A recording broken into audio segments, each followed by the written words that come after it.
அவள் குரல் என்ற முகநூல் பக்கத்திலிருந்து. அவளது தலையணைக்கு எல்லாம் தெரியும்.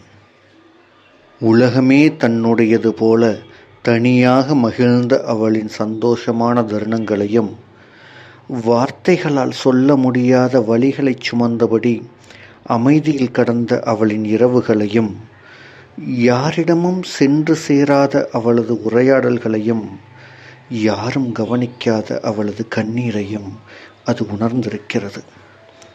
அதனால்தான் எவ்வளவு சோர்வாக இருந்தாலும், எவ்வளவு தூரம் சென்றாலும், இறுதியில் அவள் சாய்வது தன்னை உண்மையாக அறிந்த அந்த ஒரே துணையின் மேல். ஏனெனில் உலகம் அறியாத அவளது கதைகளை ஒவ்வொரு இரவும் அமைதியாக கேட்டுக்கொண்டிருந்தது அந்த தலையணை.